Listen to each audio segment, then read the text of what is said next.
Here we have a pre-owned 2017 Ram 1500. This one comes in the Laramie Limited trim level in pearl white. And then we have black perforated leather interior. And for the powertrain, we get a 5.7 liter naturally aspirated V8 engine, made it to an 8-speed TorqueFlite automatic transmission. And this truck in particular just has a little over 117,000 miles. But as we come around to the front end here, we do get our projector style headlamps, halogen headlamps, as well as fog lights. And I do like the look here. A few aftermarket parts. I think those fender flares might not be stock. I know these wheels aren't, but overall still is held up pretty nicely for the mileage. Not a lot of road rash on the front. But coming around these wheels here, these are gonna be 24s, again aftermarket, tires are aftermarket, but a nice look in my opinion. And we get passive keyless entry on the front two doors. And then over here we have one-touch automatic up and down windows on the front. And then we have just regular power windows in the back. We can power fold our mirrors here, touching that button. And then we also have our power mirror controls, and we can turn those on and off and adjust using that dial there. And then rear window lock here, power door lock controls here. But I love the trim in this Laramie Limited. The stitching, the leather right there feels nice. And then the rest of the trim looks great as well. And then tons of storage in the bottom part here. And then I think that is, I don't know what that is. That's interesting. So that's like a foam. I think somebody put that in there, but you have bottle holders there. And then headlamp controls are here, push there for the fog lights, gauge cluster light brightness there, bed lamp. And then we do have a foot pedal brake, so click that, turn it on, and then pull that to let it off. Then we do have adjustable pedals that are power. And then we have a manual tilt steering wheel here. And then here's the power driver's seat, power lumbar support. And then we do have memory seat function, and to set that, just hit S and then hold, and then you can set your position.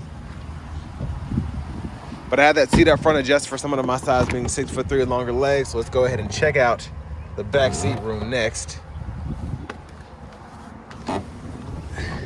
Just a little creak from that door there, but decent room. A lot of the room is taken up, I think, because of how wide these seats are. Very, very bulky, but very comfortable as well. But I love how they just put this subtle seat back pocket. It's like a buckle here. That's pretty neat. You get that on both sides. And you also have 2-stage heated seats for the outboard passengers. And you have a 12-volt right in there. Cup holders are down here. Pretty good spot, honestly. It's out of the way, but still there. And then 2 more in the door panel, or in the middle seat here. But on top of that, you have a little bit of room if you want to put one in there, but it's not made for that. Let's make our way towards the back. But before we do that, we can fold these seats up, and then we can do a little stow there. This one looks like it had an amp in it, but it also has a pretty nice dome light there as well, so you can see underneath. Gas cap here. And before I make my way to the back, I think this needs to be aligned a little bit better, because this is a tri-fold bed top here, but it's not on there evenly. So when I try to close it, it hangs off a little bit. And I think something had to do with either how this is on here or something. But coming around to the back end here, we do get a dual exhaust. And even though this one's been through the ringer, it looks like, still looks good. There's a spare underneath there. And obviously we hit something backing in, or somebody hit, I don't know. But we do have the bed liner in here.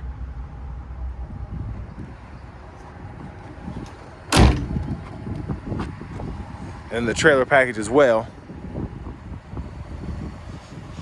But this rim, this whole right side looks like it had a lot more curb rash on the wheels than the left side did, because the left side's almost perfect. But if you look there, and then this one especially, got a little tore up. So I need to go to the wheel shop. Should be an easy fix though. Just cosmetic damage, it looks like, for the most part. But then over here to the front passenger seat, we get power with power lumbar as well. Just no memory seat like we get on the driver's side. And then we do have the top compartment here, bottom compartment here, and then pockets on the side. Love having that. Tons of space there. But the window sticker is here. And a huge shout out to Chalet Buick GMC of Murfreesboro for allowing me to review this used truck today. I'll leave a link below to it in the description below. But it's crazy, even in 2017, before the huge automotive shortage we've been having, this one's stickered at $71,810, which is pretty pricey. And I believe this is a Canadian truck, so that might be Canadian dollars, I don't know. But anyways,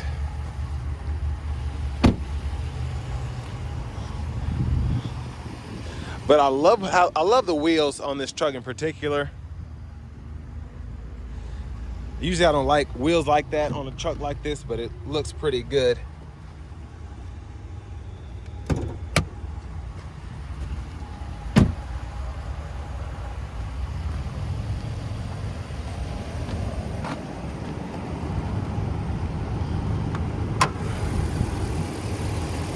There's that 5.7 liter V8.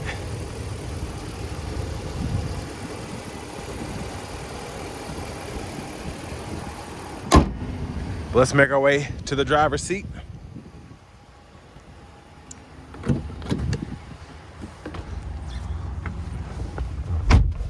So, love the leather wrap steering wheel, and I love the little trim piece across the top here. Just a few scratches, so it feels a little rough around there, but, well, actually there too.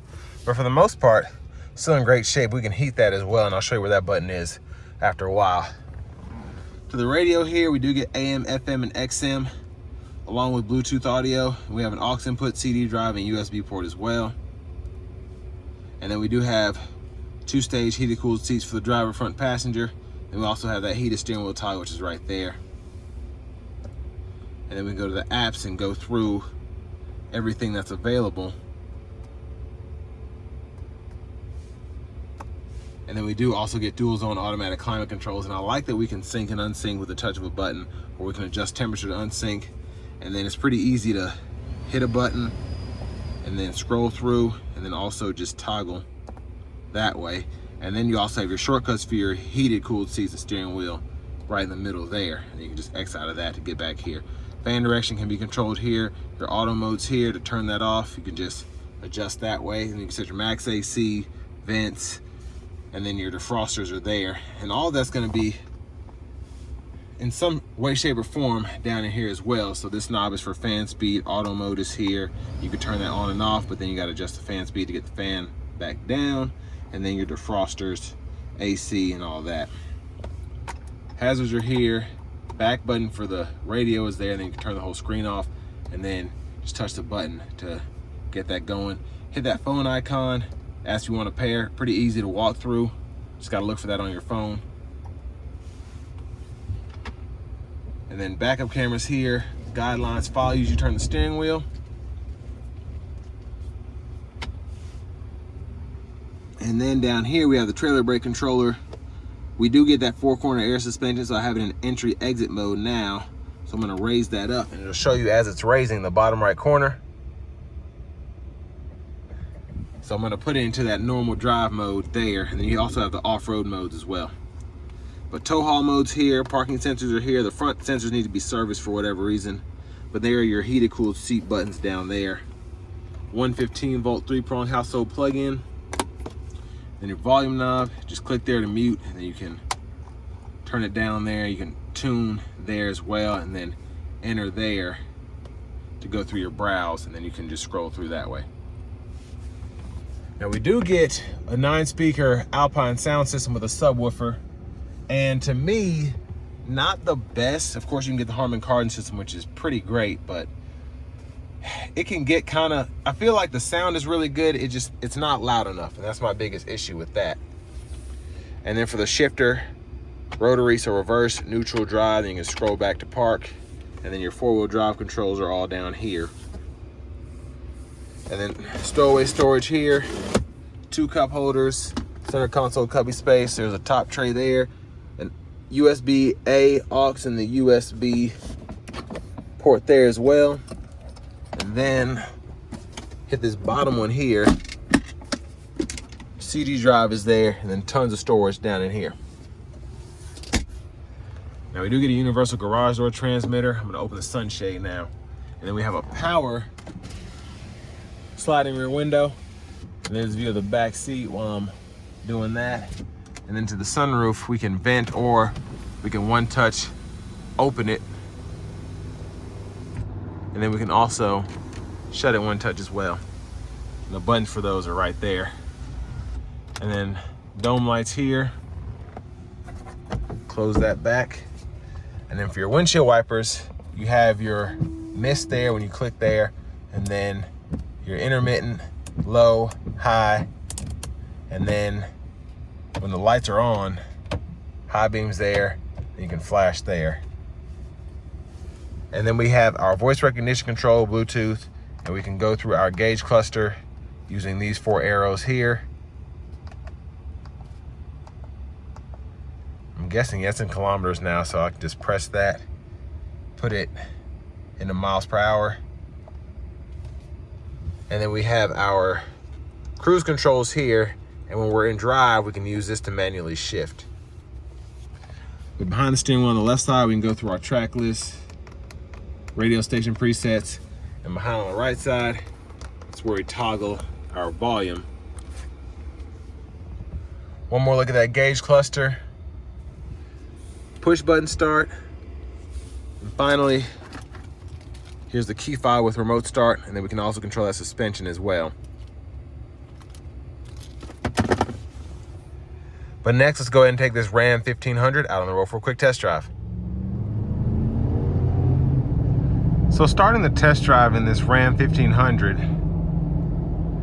I like the Laramie Limited, just how I like them stock, but I also just like everything that comes on the interiors. The interiors are very nice. Even before Ram redid theirs, this is still a pretty nice interior. You get a lot of features, heated cooled seats, Bluetooth, all that. And the Alpine sound system, it's not terrible, like I said, but it's just, I would like it to be louder. But the audio is pretty clear.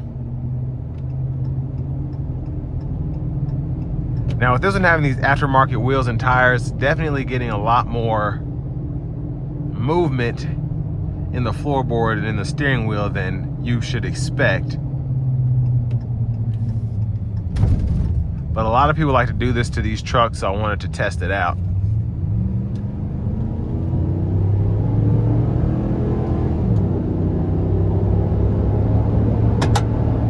And I love the TorqueFlite transmissions. They're fun, they really are. You really start to feel like you're getting boost as you climb the RPM ranges, unlike anything else that is really on the road, in my opinion. But you can see the steering wheel's getting quite a bit of play there. Have this cruise set, I'm gonna put it down to 72. And then that's how you can downshift your gears.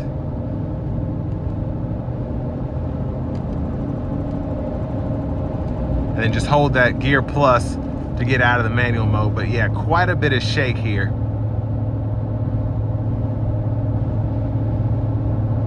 But overall, I'm just getting a slight hum from the tires, and everything else is pretty manageable.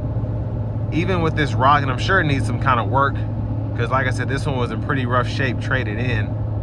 But it just, the way the seats are made and everything, it's still somewhat comfortable, even though I'm shaking back and forth.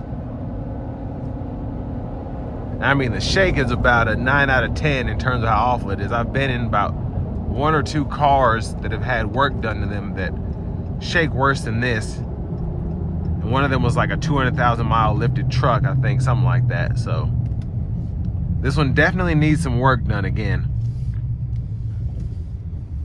But you really don't feel that badly at regular speeds.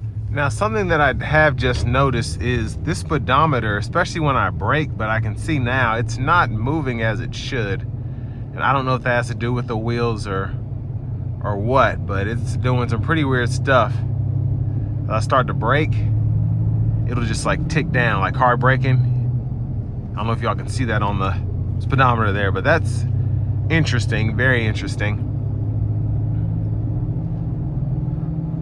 But honestly, nothing at regular speeds around 40, 45, you really don't feel that much of a death shake as I did out on the interstate there. So I don't know if something's gone out or whatever, but just driving around town, this one being aftermarket, it looks good, even though, like I said, it's got a few dents and dings here and there. But the best thing about this, I'm about to drive an 18 that doesn't have any aftermarket wheels, but that's an Express, so I'll compare that driving to this.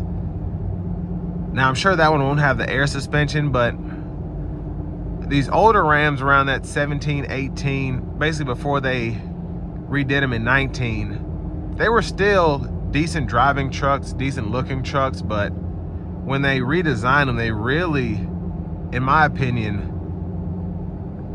kind of set the bar for what a truck should look like inside and out in terms of just having something that feels like luxury. And this one here, it's luxurious, but it's still, the exterior looks to me, were dated compared to everything else that was out.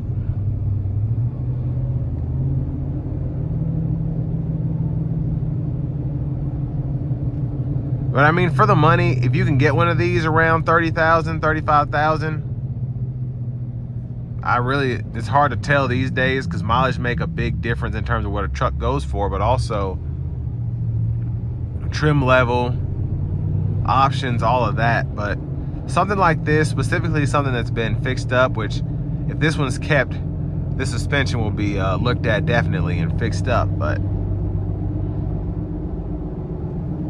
still probably has a lot of life left in it. But those are just some of the few things that I noticed that I would keep an eye out for if you're in the market for one. And this will bring me to the end of my review of this 2017 Ram 1500 Laramie.